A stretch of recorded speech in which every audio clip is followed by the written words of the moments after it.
D'abord l'essentiel de l'actualité avec vous, Fanny. Bonjour. Après la neige, cette nuit en région parisienne notamment, dans le nord de la France aussi et dans le Massif central, c'est désormais le verglas et la pluie qui prennent le relais ce matin. Oui, en effet, le tout à la faveur d'un adoucissement des températures et on en est bien content aujourd'hui.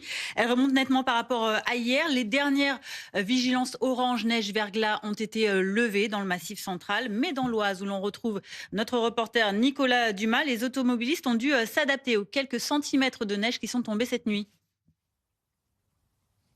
Oui, effectivement. Et même, il y a encore cette neige, hein, vous le voyez là, dans cet espace vert, il y a au moins 3 à 5 centimètres de neige sur ces petits massifs. Les axes principaux ont quand même été dégagés. C'est plutôt sur les axes secondaires où il faut faire très attention. Et ce matin, on a croisé plusieurs automobilistes. Et je vous laisse les écouter au micro de Valentine Rib. Ils nous expliquent comment ils se sont préparés avant de prendre la route. C'est calme, il n'y a personne. Bon, là, encore moins ce matin. Mais quand je suis sorti, j'ai vu que dans la rue, c'est une départementale, ils ont passé le chasse-neige, ça se voit bien. Donc dans les grands axes, ça roule bien. Avec ma voiture qui est électrique, on est plus en train de patiner et on patine facilement, donc il faut être prudent. Oui, j'ai dû dégivrer et puis faire chauffer un peu le moteur pour enlever la neige et avec la raclette également. Conduit doucement, plus doucement, et puis surtout j'ai pris les axes plus grands et j'ai évité les petites routes qui semblaient être moins déneigées.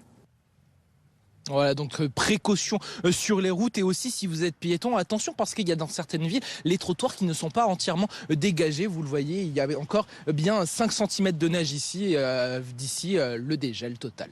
Merci Nicolas Dumas, en direct de Villeneuve-les-Sablons dans l'Oise avec Valentine Rib. Attention donc également à la pluie qui va arriver par l'ouest du pays aujourd'hui.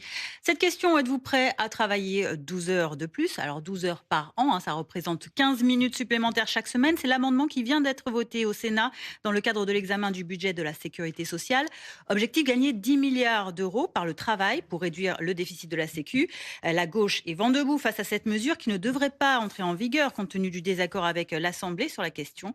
Voilà pour ce qui donc s'est voté cette nuit au Sénat. Un nouveau féminicide dans l'Isère porte à 149 le nombre de femmes victimes de la violence de leur conjoint ou ex-conjoint en 2025. C'est le dernier décompte du collectif féministe Nous Toutes.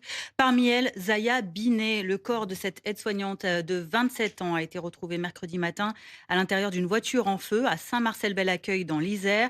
Son compagnon âgé de 39 ans a été interpellé vendredi. L'enquête ouverte pour homicide laisse les habitants de Saint-Marcel sous le choc. Vous voyez, je suis choqué, ouais. Ah oui, je suis choqué, ouais. Bon, ici, des accidents, il y en a eu, mais des meurtres, non. C'est la première fois que ça arrive sur le secteur. Bien, on est très émus, on est très choqués un petit peu.